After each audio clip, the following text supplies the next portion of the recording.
Neighbor hits fence daily, but dad finally gets his revenge. They could fume all they wanted. They could scream and throw fits until their faces turned purple and their heads popped off. It didn't matter. He wasn't going to back down. Someone had to teach all of them a lesson. He knew his rights. His clever, yet devastating, trap was perfectly legal. It had been a year since David had left the LAPD. Retirement had crept out of nowhere, and now it was time to enjoy other things in life. He had found a new love of gardening and permaculture. It was also a chance to spend more time with his family. However, the extra free time made him notice something. It had been an annoyance at first. As much as David loved their gated community, it was still filled with a few notable spoiled brats who drove their parents' cars too fast, as well as far too many entitled, rich couples that thought the world owed them. He was also well aware of how the neighborhood viewed him. Having a cop living around them made them think they had a friend on the force that could make on-demand calls to magically make their problems disappear. Things like speeding tickets or DUIs. It took many firm NOS and plenty of arguments before people took the hint. But things didn't end there. The pieces tumbled into place one day when David started on a new garden project. He wanted to improve and shape the beautiful cypress trees that surrounded his property. However, when he inspected the outer corner, he realized he had a bigger problem than just trimming. It seems people were being purposely neglectful. The public road turned in a fairly tight corner around his land. But for anyone who took it a bit slower, even the speed limit, it wouldn't be an issue. But there his tree lean sat, broken and brown from daily car contact from his neighbors.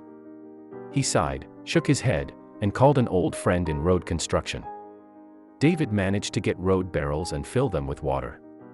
It would be a better, clear barrier. It was also within his property line and well within his rights. Anyone who complained could either like it or lump it. But, just a few days later, he would have to change his plans. The temporary wall was already leaking and a few barrels empty. David grumbled and fumed. Fine. He would fill them with something stronger, cement. It seemed to be the perfect solution until one of the speed-happy, spoiled brats ran into them head-on and destroyed them. That's when the rich parents turned furious. They tried to blame him.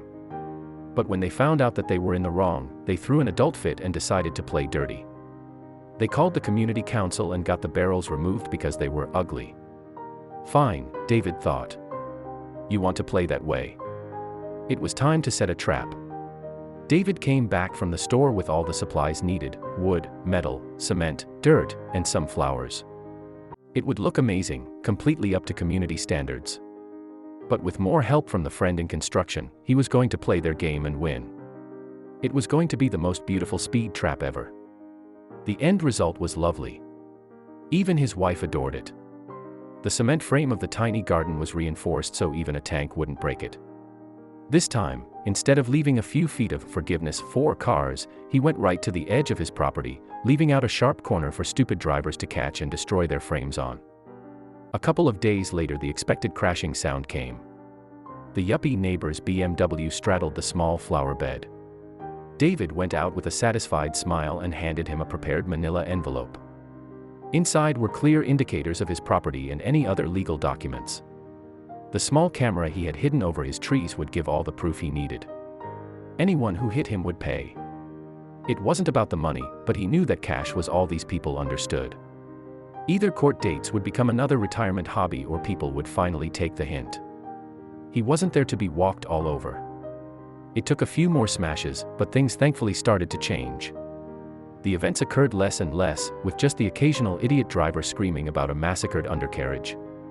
A new warning sign was also put up for non-residents. David could finally garden outside in peace and play with his grandchildren without worry for their safety. As for the general attitude of the area, it calmed down, somewhat. There were still snobs and brats that held a grudge. Once in a while, people still asked him for help with a speeding ticket. But, now, when he said no, people didn't argue. There was probably drama ahead, but now they knew not to mess with a retired cop who loved his garden.